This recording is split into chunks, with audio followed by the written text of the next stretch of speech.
Love this podcast? Support this show through the Acast supporter feature. It's up to you how much you give, and there's no regular commitment. Just hit the link in the show description to support now.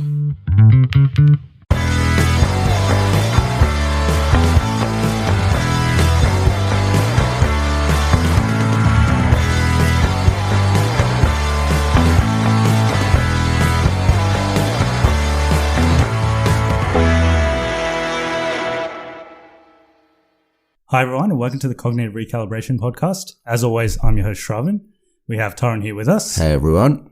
This is a special episode. We're going to be talking about Terminator Dark Fate, but you're also going to witness a primary school reunion. We have a special guest with us. His name is Brian Sherlock.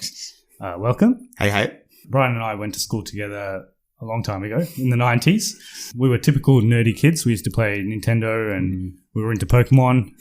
And nothing's changed. Nothing has changed. Yeah, we still do the same thing.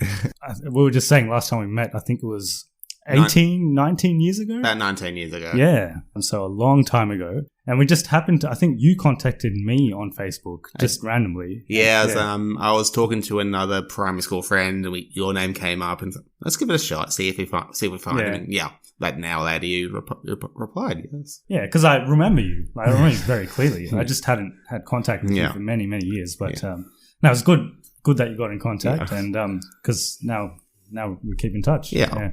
A little bit about you before we jump into Terminator Dark Fate. So I remember from our childhood, you were incredibly talented and artistic. You're a left-hander. Yeah. I remember still very clearly, you were very good at drawing. Yeah. I think you still do that stuff now. I can still do it, yes. Just, you said the passion sort of worn out a little bit. So I want to get back into it definitely. Just need that motivation. Yeah. And you're a writer now. Yes, I do enjoy my creative writing. I've had a couple of things published. So back in TAFE when I did my creative writing course, then this year I had another short story published in London with the New Accelerator. So that was my first paid gig. So that's Vicious. Vicious, yes, with binary spelling to it. Yeah. With your permission, I can link that in our podcast. You're welcome to. Yes. Yes. Yeah. Because it'd be good for our listeners to look at because it looks very interesting. Can you tell us a bit about the story itself? A couple of years ago, I was doing my night class with a night writing class, and the thing is, you write a story, you bring it for workshop, part of the experience. So prior to my workshop, I came across a video of that another girl from primary school posted about a Tiamat Legion Medusa, the dragon lady. Actually, a man in Texas who identifies as a female dragon went through a sort of sex change and has been tattooed and body modified to resemble a dragon. So she has a very strong following on the Facebook and that YouTube. But it's sort of at the start, I was a little freaked out by what I saw, but then I started getting fascinated by it, and I thought people's reactions to other kind people. So those who identify as like vampires, demons, etc. Yeah, I just started thinking about it, and that's a short story I could write. So one Saturday afternoon, I just started handwriting it down, and we had a short story for workshop, and they enjoyed it. So I had the piece lying around, and a friend of mine was published by the New Accelerator. He told me about it. I thought, okay, I'll give it a shot. Sent it off, and about 6 months later, I completely forgot about it. But they said, and this was on a very bad day I was having, so I was really happy with the news. Just, you've been chosen to be published in London. Nice. So that was really good. That was a really good day for me. And basically, it's about 3 people who react very differently to this man who identifies as a demon. So he's had the body modification. So his skin's tattooed. He's had some artificial fangs put in. His tongue's been forked and his eyes have been tattooed. So yeah, just 3 different opinions of the same guy. And now we're writing a sequel to it. So that's really interesting. And nice. I think you're our first celebrity guest. Maybe. Anyway, I'll link that. I'll link that for our listeners because I'll send you a link. People will be interested in that. We'll jump into Terminator. So we've all watched it. I made Brian watch it. I don't know if would you have watched this if I didn't ask you to watch it? It was on my list, so yeah. Okay, that's at least I don't feel guilty that make you watch this movie. We'll get into what we thought about it, but before we do, we'll do our usual Who Am I? This episode, it's a very short one. I couldn't find a not very obvious one for Terminator. There are not that many characters. So we see him a lot as well. Yeah, so I did a pretty obscure one, but let's see if you guys get it. I was a member of the United States Air Force Combat Control career field. I was selected by the Cyber Research Systems as the physical model for the artificial skin of the Cyberdyne Systems Model 101 for the Terminators. My voice, however, was deemed to be a jovial southern voice and was replaced by that of a CRS representative. This character appeared as a bonus feature on the DVD as well as an unlockable bonus cinematic on one of the Terminator games. Who am I? We answer that now. So we generally answer it at the end. So we give the clues and then the audience has the episode to think about it. I don't know if either of you guys... I wouldn't have got this. It's Kang. No, it's not. Do you know who Kang is? No. So his default answer to all my Who Am I's is Kang, which is a time-traveling... What is he? Time-traveling Marvel villain. Basically. He's a Marvel villain. He's a Marvel... Now I heard, I know who that is, yeah. Yes. We've never had Kang as an actual answer yet. Okay. Yeah, but anyway. Let's jump into Terminator Dark Fate. So I've got a bit of background on the movie before we jump into what our thoughts were on it. This is the 6th film in the Terminator franchise. It's the 4th direct sequel to Terminator 2 now. So every movie that's come after Terminator 2 has been a sequel to Terminator 2. So they've had multiple reboots. The reason this is a little bit different to the other sequels that we got was this actually has James Cameron's involvement. So he's a producer and he was involved in the story as well. So that's why people were a bit more excited about this one than the previous ones. And James Cameron actually did say that Terminator 3, Terminator Salvation, Terminator Genesis, and the TV series Sarah Connor Chronicles were all alternate timelines. Yeah, I read about that one. Yeah. He did say that the same thing about Salvation when they released Salvation, and the same thing about Genesis when they released Genesis as well. So he just changes his story. He just changes his story every time. Yeah. Yeah. And this is also the first time since Terminator 2 that we have Linda Hamilton as Sarah Connor. So that was another reason people were a little bit more excited about this one. It was released on October 23rd in Europe. So it came out in Europe first, and then we got it this week, so October 31st. It's directed by Tim Miller. So he directed Deadpool. I actually thought he had directed more movies, but... No, it's only Deadpool. Deadpool's the only movie he's directed, apart from this one. Like we already mentioned, Linda Hamilton returns. Arnie's he's always in these movies. So he's back. The new cast. So we've got Mackenzie Davis, Talia Reyes, and Gabriel Luna. We'll talk about their characters once we get into the review. Budget-wise, what do you think this sort of movie cost? About the same as Deadpool, I would think. So, and that was low budget. Yeah. So 40? Nah. 50? Nah. You're way off. 185 million. Oh, yeah. I thought it was pretty low budget. For some reason, it didn't look as good as it probably should have. When you say the budget, I was like, no, I'm thinking 100 mil range. These sets and all that. Actual Mexico City, for example, and when you look at the setting and the characters, etc., you see the visual effects, of course, and the minimal cast. You don't expect a big budget like 185. 185 million. Yeah. So the budget sort of surprised me a little bit. Yeah, and like the Terminators themselves, there's a scene at the very start where you see the Terminators, like you do in Terminator 2, in their like robot form, and they didn't look any better than they did in Terminator 2. Or, in my opinion, they actually looked a bit worse. Which is surprising. A bit wonky. Yeah. The CGI was a bit wonky. Yeah. Anyway, box office-wise, it's expected to do high 30s to 40 million in North America for the opening weekend. They probably might have wanted a bit more than that, but let's see. Story-wise, so we generally ask the guest to explain the story with no spoilers. Okay. Sorry to put you on the spot, but what is the story? Okay, so... in regards to the Terminator franchise, they do sort of repeat themselves a little bit. So a cyborg comes from the future to assassinate someone, and there's also a protector. So in this case, a Rev 9 model shapeshifter who can also, spoiler, but you've already seen it in the ads. This one can split into an exoskeleton and a liquid form. So there's just basically two of them hunting at the same time. And they go to Mexico City to assassinate Daniela Ramos, so that's Natalia Reyes. Another protector is sent, Grace. So this is the first time in the film franchise, first time a woman has been sent back to be a protector, and she is an augmented human. So we've almost had all the combinations now, because T3 we had a female Terminator and a male protector. Yeah. Just haven't had a girl yet. Yeah, we haven't had that's probably the next one. Yeah. So Yeah, so the Protector is Grace. She is augmented, so she's basically a half machine. And she's been sent to protect Danny as well. And then in the midst of us all, Danny has been found out, she's going to die. She's been protected, but then the original Sarah Connor rocks up and she just shows them how it's done. They're going back to basics with this one, which is proven, with other films, it's proven successful. So like Blade Runner, Halloween, so Jamie Lee Curtis came back for that one and it did very well and it was received pretty well. And Star Wars. Yeah. So we got Harrison Ford and Carrie Fisher back. So it's a new trend, but it's a very effective one because people want to see the classics resurface. Yeah. And just on that, a lot of people are saying this is the Force Awakens of Terminator. Yeah. In a way it is. It's not, I don't think it's as effective as Force Awakens was. Yeah, I mean, Force Awakens, it's Disney, so Disney's not going to stop making movies. Yeah, just new light on an old franchise, and to be honest, after seeing it, I'd like to see more of these characters. The new ones. Yeah. We can jump into our positives and negatives. Yeah. Maybe we'll start with your positives. Look, I don't think I like this movie as much as you guys did.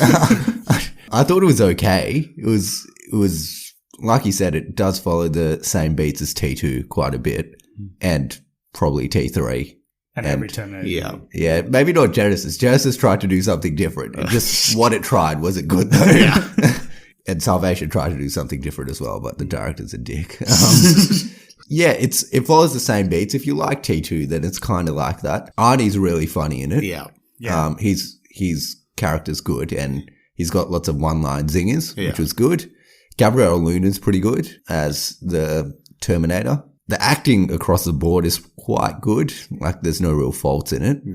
Other than that, though, there's nothing much else that's that great for me. Like, the acting's good, Arnie's good, but yeah, everything else fell a bit flat. What did you think of, in terms of just positives? Positives, I agree with the acting. It's like, it's nice to see Linda Hamilton back because that's what she sent shockwaves with T2. She looked ripped as well. Yeah, she's like a lot of a lot of Hollywood actresses, they look to her when they're doing the action roles. So they, like Tessa Thompson in Thor, she used that as inspiration, but then Linda Hamilton's sort of gone further and like seriously, she's going to be helping the women in Hollywood movement and all that. So how old's Linda Hamilton? 62, I think. Yeah, wow, okay. Yeah, pretty good shape for 62. Yeah. She trained for a year to get ready for this one. Geez. How old's Arnie? Oh, he's in his 60s too, right? Yeah, late 60s. Yeah, I wouldn't say. Arnie's looking in decent shape for pretty good. his age as well. Yeah, but definitely the acting. I agree with that one, and hoping to defy the stereotypes. I'd say this movie definitely helps with that because like they got most with several prominent Latino characters, and in America you see them. At the risk of sounding I don't want to get political, but they've had a lot of the ICE going after the immigrants and all that. Just this movie sort of shows they're worth more than what they're perceived to be by the public and that. So it's good to see it outside of America as well. Something happening outside of America for Mexico. once. Yeah. So even though it ends up going back to America. I didn't know it was set in Mexico to start off with. Yeah. But like I'm thinking, Mexico, they have not gone back to Los Angeles. Thank you. Yeah. I'd say those are my big ones. Definitely, just going back to the basics, having Arnie and Linda back together, and definitely the acting. I agree with that one. And change of settings, so Mexico and some of the action sequences are quite good. Yeah. Some of them aren't good though. Some of them aren't as good. We'll talk about them later. I thought the comedy was good. Yeah, it's just Arnie though. Yeah, it's mainly Arnie, but Linda Hamilton had some. Yeah, some. I really like potato chips. Yeah. Well, for most of the movie, you're following these three characters, so that Arnie doesn't come in for quite a bit. Yeah. Like, he's used pretty sparingly in this movie. So it's mainly these three characters, and I thought their interactions were pretty interesting. Yeah, apart from that, you guys mentioned all the positives. I'll start with the negatives. Like you said, the story is too similar to previous Terminator movies. It's about a cyborg coming back. One wants to kill this person, one wants to protect him. We've seen it all before, and it was a bit too predictable for my liking. But then again, going along the Force Awakens line, that's what Force Awakens did. They pretty much did Star Wars: A New Hope, but with a new cast. So it's sort of doing that again with this. That's all I had, and some of the action sequences weren't as good. And the CGI wasn't great at times. Spotty. And stuff. I mean, when he's shape-shifting, they could have done a little bit extra with that one. Yeah. It looked Deadpool-esque CGI-wise. And Deadpool CGI isn't the greatest CGI. Yeah, and that was a cheap film. It was a cheap film. I checked it. It was 58 million budget. Yeah. I just checked it before. So it's like nearly... Three times of that. Yeah, more than 3 times. Yeah. So... I wonder how much it didn't look that much better than Deadpool. No, and I wonder how much of that went to paying Linda Hamilton, Arnie. I don't know how much they got. James Cameron. Yeah, did they have to pay James Cameron, or did he pay them? Well, he's a producer, so I don't think he gets the money from the movie. Any negatives from you? They have gone back to a couple of basics, so repeated some storylines, for example. The big reveal at the end regarding Daniela's character, I could definitely see that coming a lot sooner. Because you're just thinking, why is this woman so significant? Then they say, oh, she's having a baby. She's going to give birth to Saga. They've done that. That's the big one. Yeah. And it's personally, I hate it when there's a sacred baby pregnancy. So just something different, please. And then you just got to think, they've mentioned a commander, and you've mentioned someone's Grace is very connected to Daniela. So you're thinking, she's in charge. She's definitely the one calling the shots in the future for the humans. And then thinking, we were correct, but... And how far in the future did she come from? Timelines are a bit... When you look at her in the future and she's like a little girl and you see Daniela and looks exactly the same as she does it's like, how long in the future is this? When is Judgment Day? Is it tomorrow? When Judgment Day? Is it happening tomorrow? Is that what's going on? Because she does explain it. She's like, it happened in like 3 days or something. It was like a switch that just flicked, and then everything just went. It wasn't like Judgment Day. I think that was more gradual, like the T2 one. Yeah, that's wondering, when is the bombs going to go off? Because that's like would be very useful for the viewer in that. Yeah. But it is a bombs in this one, is it? It's just they starve. Yeah. And they start fighting each other. Yeah. Basically kill each other, There's no nukes in this one. If they just revealed that sooner, I probably wouldn't have had that little thing in the back of my head. I know what's happening. Why are you guys keeping this a secret? We know what's happening. I think all the supposed twists in this movie and all the reveals, you saw them all coming. Like, it's like Prometheus. You see it all coming before it happens. Even the Arnie, like, he's the one sending the text. You knew it was coming because he's in the trailer. Yes. He's the only character that hasn't been introduced yet. And as they roll up to the cabin, you see the cabin from the trailer. It's obviously Arnie.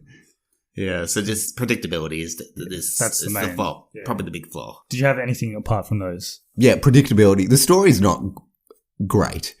It's like a 30-year-old story now. You got to do something different with, but not what Salvation and Genesis did. Don't do that. Something else different. Yeah, it was a bit boring through the middle as well. It drags in the middle. It's like an escort mission. And they just get captured at different points, and then they get released and go to a different spot. Well, the genre for Terminator films has always been the same. So it's sci-fi combined with a chase movie. Yeah. And they're all the same. Yeah. They've always been the same.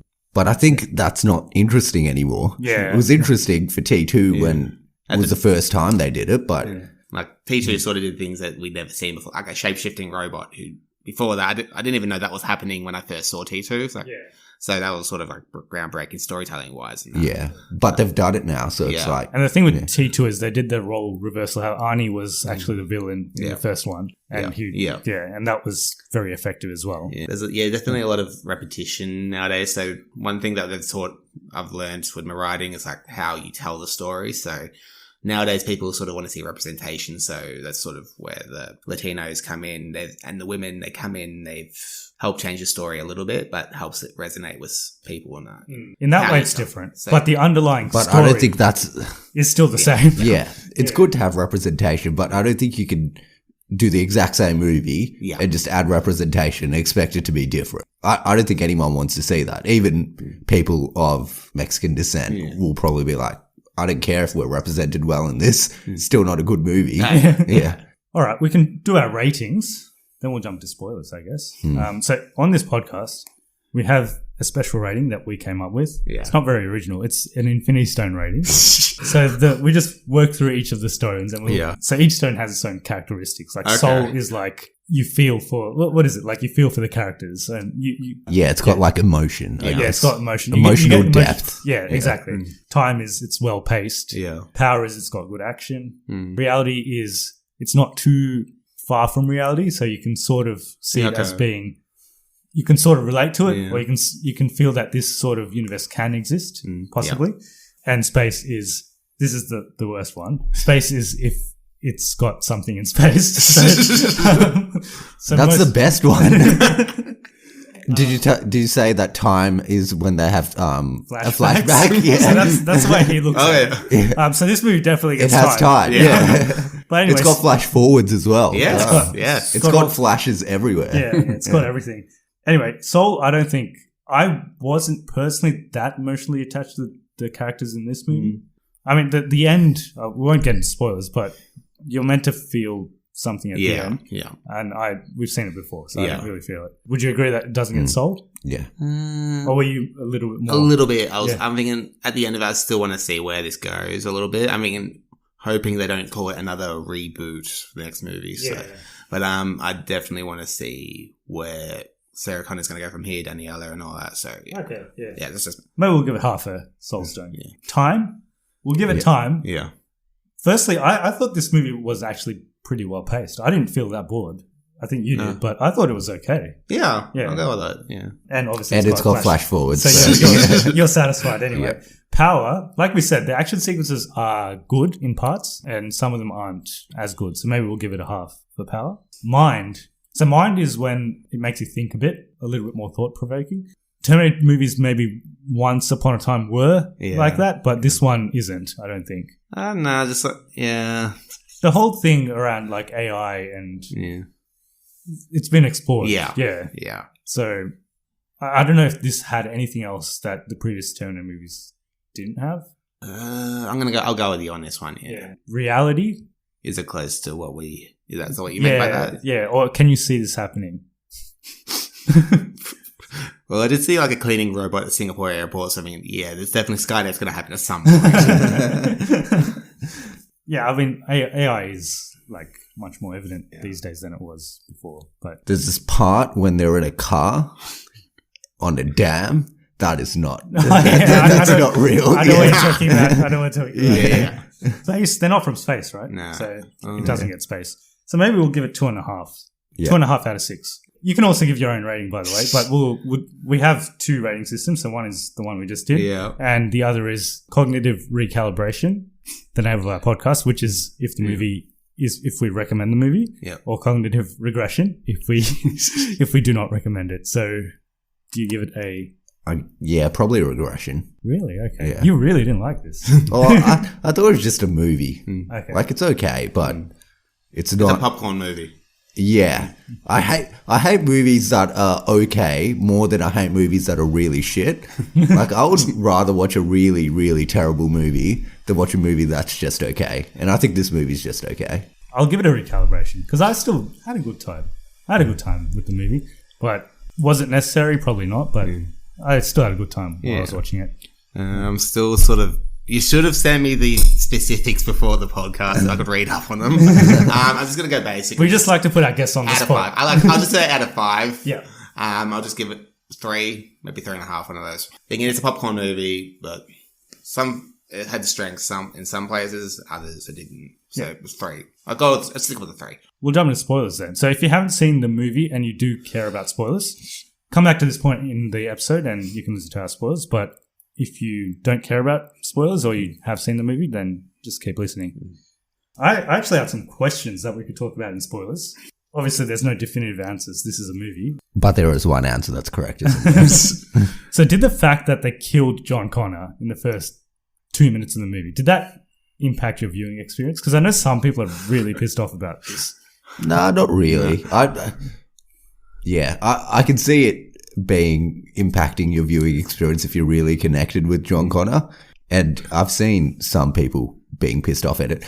But look, I don't think it matters. Yeah, for me it didn't matter because we've seen so many John Connor stories now. Like we don't need another one. So I was okay with it. The way he dies is a bit stupid though. Like this guy just rocks up on a beach. Where did he rock up? Where was he? He just rocks up on a beach with a shotgun. Yeah, and that's the other thing because the T-800, that was initially sent back to kill Sarah Connor.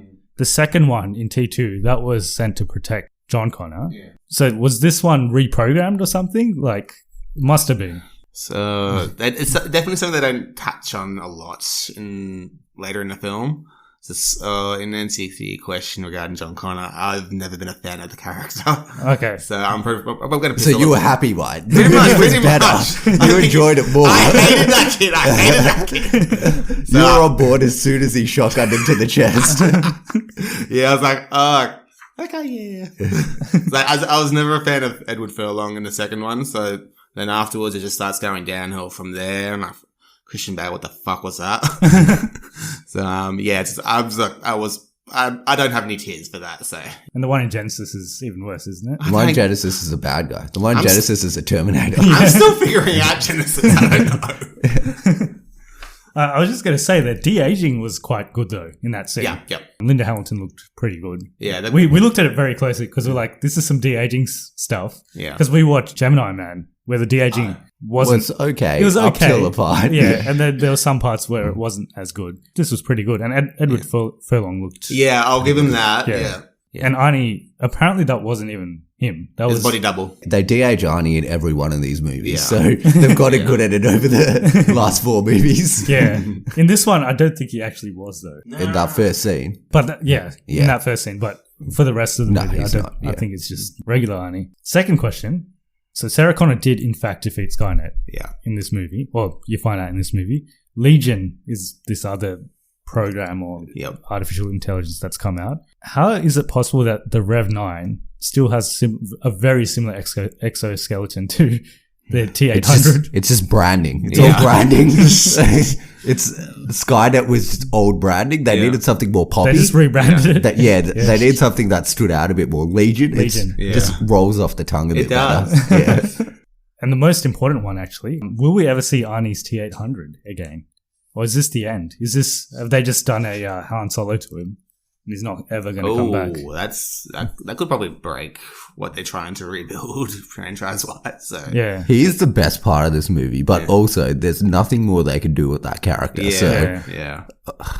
If they bring him back, he'll just be in the back doing zingers the whole time, which I don't mind. I would actually be okay with that, but character-wise, there's nothing else they can do with him. And they've kind of explored everything. They've milked the cow. But people like seeing him. He's kind of the reason people come to watch these movies, I guess. So. Anyway, we'll see what There's they do. this hilarious scene in this movie where, we'll go through it later. We'll get to the scenes that we liked, because there's a couple that I like too. So the Rev 9, I actually didn't know about this, but you explained it. So basically, there's a liquid form of the Rev 9, and there's the skeleton form, and they can separate themselves. Because I was thinking, why doesn't this guy... why is he only becoming 2? Why can't he become 3 or 4? But you explained it pretty well. I guess the liquid form can only exist as a single entity, I guess. So and the skeletons and the thing. Yeah. So okay. So we'll be up the ante if there's another sequel. They probably will try. They'll have 8 of them. Pretty much, yeah. Why did they just? This is a legitimate question. Why did they just send 50 Terminators back to kill this chick? That would probably solve their problem. Why did they send one back? Just send them all back. Send 8 of them. You would have thought the technology would have advanced enough for them to send more than one. Send an army back and kill everyone. And they were saying they can only send one back every 2 years, is it? I don't remember that. I think Linda Hamilton was saying she gets a text every 2 years. Yeah. And then she goes and eliminates that Terminator. Maybe it takes a long time for the system to reboot. Yeah. It's like time travel. It's Windows. It's like the future technology, but they use Windows 95. So it takes a long time for it to work again. Yeah, they're on dial-up. Yeah. So there's this character called Major Dean. Do you remember this character called Major Dean? Nope. Major Dean, the guy that gets shot. Yes, that guy. That guy. So there's this guy that Sarah Connor knows, apparently, and she's been getting weapons from him or something. So apparently he was meant to feature a lot more in this movie, and they cut out all his scenes. He's literally in 2 scenes. He's in 2 scenes and one of them gets a shot. But he was meant to be in it a lot more. And apparently he was meant to play a big part in setting up for the next movie. So apparently he knew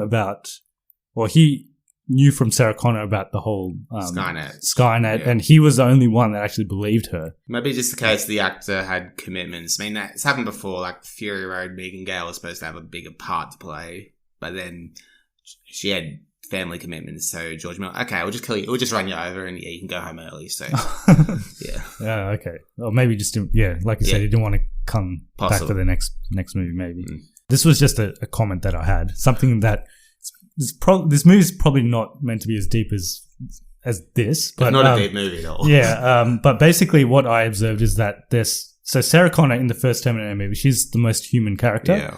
And then you get Arnie's T-800, who's like a killing machine. Yeah. In this movie, their roles are pretty much inverted. So Sarah's become like this. The cynic. She just exists to kill Terminators. Yeah. Whereas the T-800, he's become this family man. Yeah. And he's almost become more human. Yeah, they've reversed between them. Yeah, Yeah. I'll give you that. I don't know if that was intentional. Maybe it was. Maybe they thought about this and they thought this would be a good way to end Arnie's They character. probably did. Yeah. But yeah, that's something I observed. So Sarah Connor's basically, her objective in life was to defeat Skynet. Yeah. And she did that. And after that, she didn't know what to do. And Arnie's, I guess this version of the T-800 was merciful. Yeah, and his mission was to kill John Connor. Yeah. And he killed John Connor. And then after that, he didn't know what to do either. I thought they'd go back after they complete their mission. They don't touch on that. Or I remember in none of them ever complete their mission because they all suck shit. so you never find out what happens. Yeah.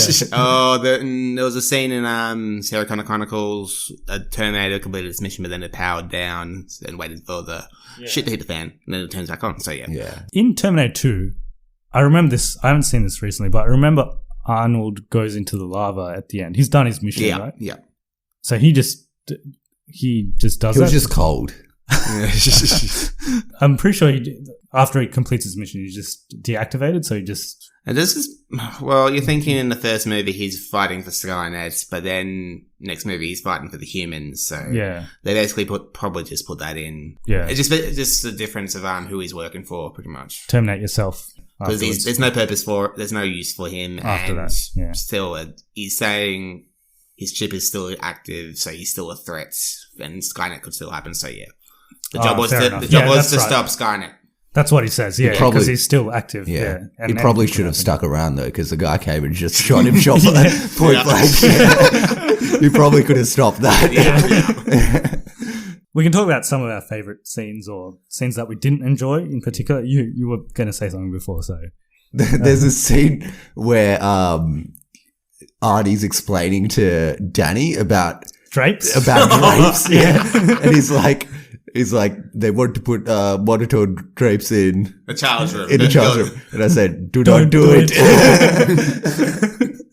It's just a random scene, but it was hilarious because they're just waiting for this Terminator to show up, and that's what he's talking about. And then when they meet the major guy, he's like, "Oh, is this your bodyguard?" And he's like, "I do drapes." That saved the movie. He did have some. Arnie had like 15 to 20 minutes in this movie, and in that time, 90% of it was just one-line zingers. They missed an opportunity though, because he did drapes, right? When he was killing the Rev 9 at the end, he should have gone, "This is curtains." That would work, yeah. That would have been like Batman and Robin. Yeah. In the 90s, that would have worked. That would have worked, They refrained from that this time. I did like the scene, the action sequence. You see it in the trailers on the in the Mexican. Yeah, when Sarah Connor turns up. Yeah. That was pretty good. Yeah. I like the part where she breaks the Terminator's leg. It's in the factory. Yeah, it's in the trailer as well. We haven't spoken too much about Grace and her character. She was cool. Yeah. She was all right. Yeah, she got the job done. Yeah. She's an augmented human. Yeah, she's not a Terminator. Yeah. And she dies as well. Yeah. I thought they would have all of them die. If you come back from the future, you got to die. Yeah. There's no way. It's an unwritten rule. You're actually right. Everyone that came from the future died. So only the people within that timeline, Sarah Connor and Danny, they both lived. I'm gonna go with the definitely the drapes. That scene's gonna save the movie. One scene and the scene on the bridge. So Sarah Connor rocks up. She's got a rocket launcher. Yeah. So, and she'll be back. Yes, she has the one line. Yeah, someone's got to use that line. Although no, they didn't really use the "come with me if you want to live" line. Oh no, I think what's that chick's name? Grace. Yeah, she says she's it. a fragment, but you got to use the whole thing. Yeah. She said something. She says, "Come with me, or you're going to die in the next 30 seconds." Yes. Yeah. But still, it's like It doesn't work unless you say it like a Terminator. Can't say it with emotion. But one scene that really comes to me was when Daniela finally steps up and like, yeah, she's one firing the gun. She's beating up the Terminator. She's stabbing it in the eye and all that. So that's one that was really stuck with me. Yeah. Yeah, you're talking about someone who was a big fan of Buffy. So yeah, that's where this is coming from. I was just going to mention another of Arnie's lines. Oh yeah, he's mentioning, he talks about how he meets his family, and he's talking about how his wife likes him, and one of the things he says is like, "And I'm really funny." Yeah. I thought that was really funny. Yeah, Arnie always saves the movie. So yeah. Some of the action was wonky, like you said, the dam scene. The dam car scene is weird. Yeah. Also, it's very dark. You can't see anything. Yeah, a lot of the action was in the dark. I think it would have been more effective. Yeah, it's something that action scenes in the dark, like, it's really annoying. Like, because you can't see anything. Example. Exactly. So, just... I know why they do it, because... It's easier to CGI, but... CGI, but saying that it's a $185 million budget. Come on, guys. You can do it. There was also, like, a stupid scene how these two humans in a car go down into a dam, and they're stuck at the bottom of the dam, and then they... Use a parachute. And then... drapes, and they use drapes. And then they just swim to the top of the dam. There's I don't know a lot about dams, but I'm pretty sure there's a lot of current. And I was a swim teacher, so there's definitely, I can see a current. And I'm pretty sure they would get crushed by it. I don't know. And all of them survive that. So Hollywood. Well, there's a couple of fan service moments in this movie. So again, they're trying to do like what Force Awakens did. There's a scene where Arnie's about to put on the sunnies, and they have the music and all that, and he doesn't put them on. But because it's too dark outside. Otherwise, he wouldn't be able to see. He knew that the lighting wouldn't be good at the dam. He read the script. But overall, I thought it was okay. I didn't mind this movie. I liked Arnie's parts, but other than that, I didn't like much else. I probably wouldn't watch it again, but it's definitely the best movie since Terminator 2. But saying that, you don't need to be that good to be better than most of them are bad, but I thought it was better than all the ones that came afterwards. Did you like any of the previous ones? Genesis. No, I'm still figuring that shit out.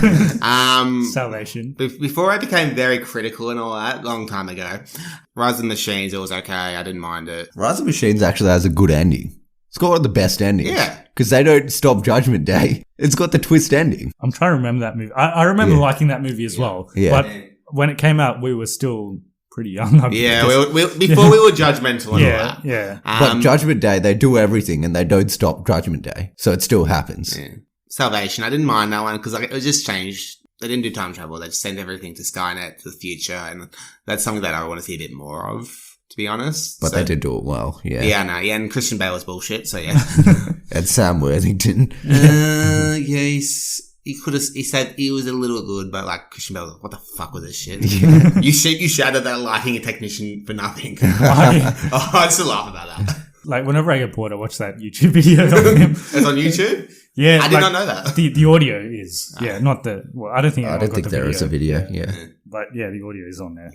That came out before the press interviews with all the cast. Yeah. So everyone was asking Christian Bale about that interview. It was like, obviously he was like very apologetic and stuff. But then you realize his final performance, that was shit, mate. What the hell?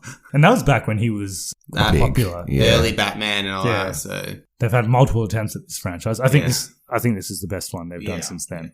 I just want to mention bringing back older actors to reprise their roles many, many years later. Jurassic World is doing that. Yeah, they're bringing them back for the original story. Yeah. Ghostbusters. Ghostbusters is doing it too. It's the trend. I'm not a massive fan of it.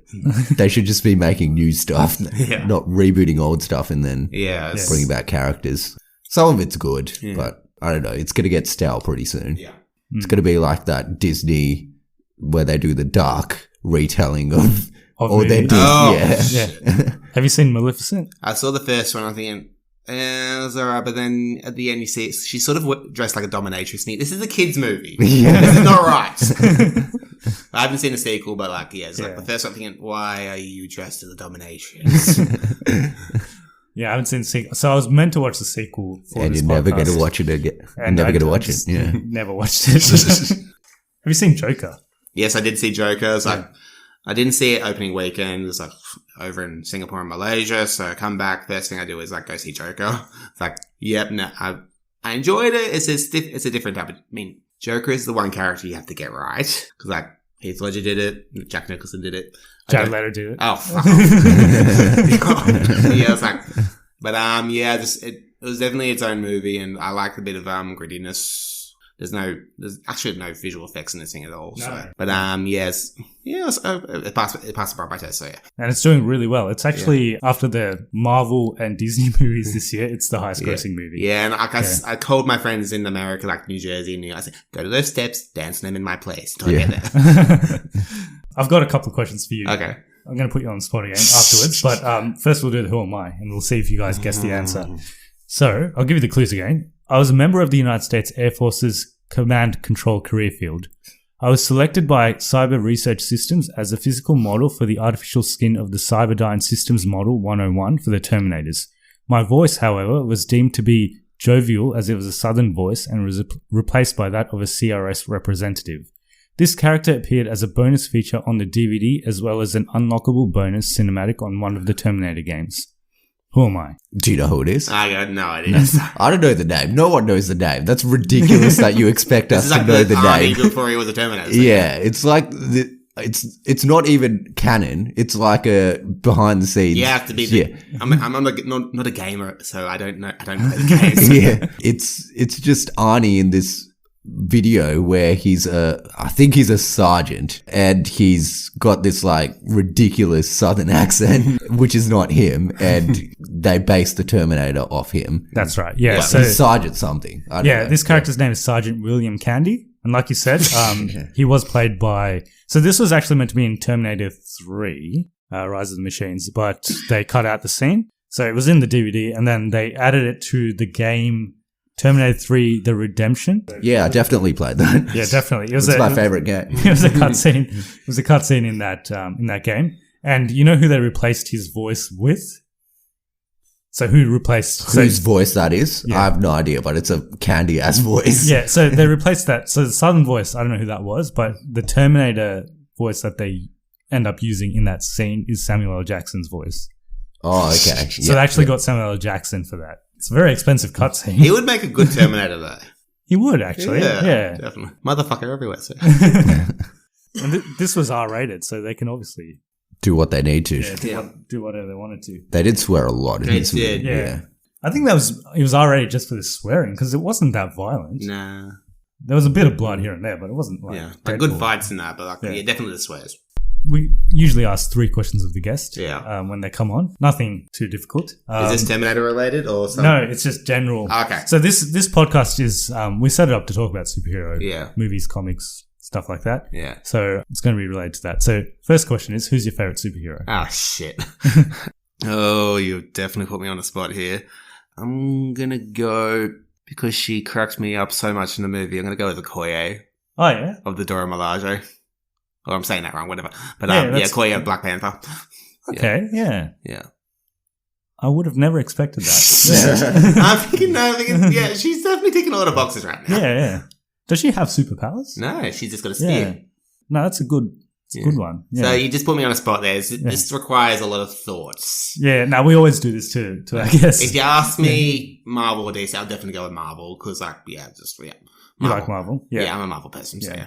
But just the superhero itself, like, damn it. Yeah. Follow-on question, who's your favorite supervillain? Villain, okay, we'll go Joker. Yeah, I mean, I know I said Marvel and not DC, but, like, seriously, Joker, you cannot go wrong with a freaking Joker. He's one of my favorites. Yeah, it's like, I'm writing the villain, I definitely go back to Joker if I wanted.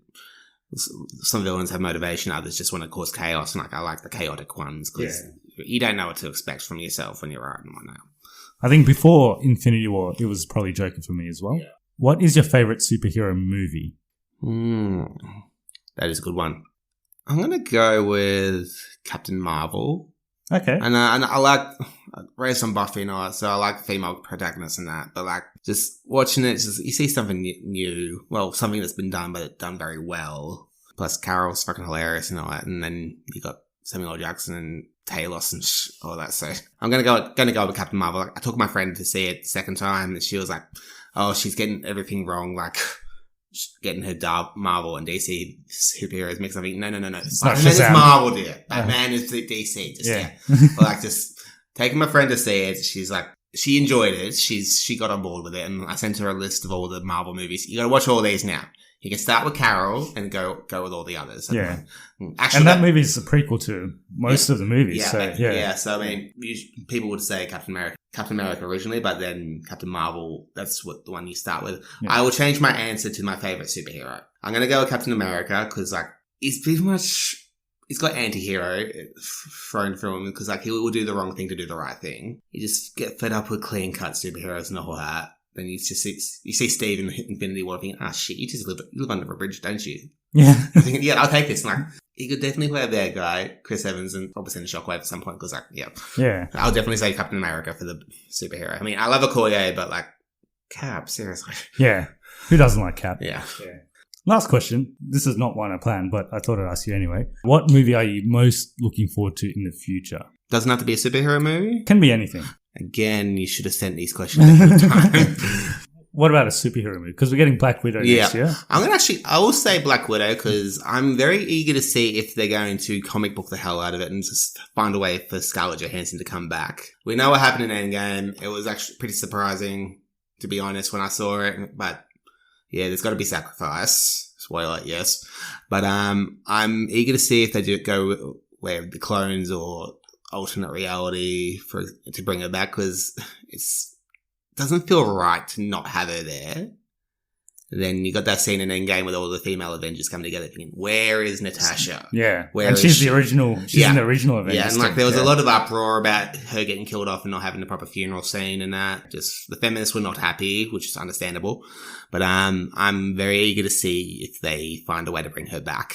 Or at least a different version of her. Because I think that will give the Scarlett Johansson a bit of, you just get done playing the same person for years and years. You want someone different, so it might just give her an opportunity to flex her wings and all that. I think we have a couple of theories on what might happen in that movie, but Kang. Because there's Kang. I don't know, he might be in it, but there's another character who's also like trained with it, who could be a potential Black Widow replacement. Is Florence Pugh? Her character, yes. Yelena Belova. Belova. Yeah. But that's a review for another day. Yeah. Maybe we'll get you back for I'm happy to come back, next year. April next year, I think, so... I should be alive by then, so yeah. But anyway, thanks for coming on. It was really good to have, firstly, a celebrity writer. Just don't say celebrities. And the way you think is very different to the way we think as well. Yeah. So it was good to get someone different on. Okay, thanks. Yeah. And it was good to meet you after many, many years as 19 years, it wasn't long, so yeah. That wraps up the episode for us. If people want to get in touch with us, how do they go about it? So we've got our email at cognitiverecalibrationpodcast@gmail.com. You can send us a tweet at @crecalibration or hit us up on Facebook and Instagram at Cognitive Recalibration. And we're on all podcasting platforms now. If you do like this content, do consider giving us a review on iTunes because that makes us more discoverable on search engines. And if you have any friends that are also interested in this sort of stuff, do tell them about the podcast. That's it. Next episode is the 50th episode. We're still considering what we're going to do for it. We have a surprise in store, but let's see what happens. But till the next one, thanks for listening and see you later. See ya. Cheers.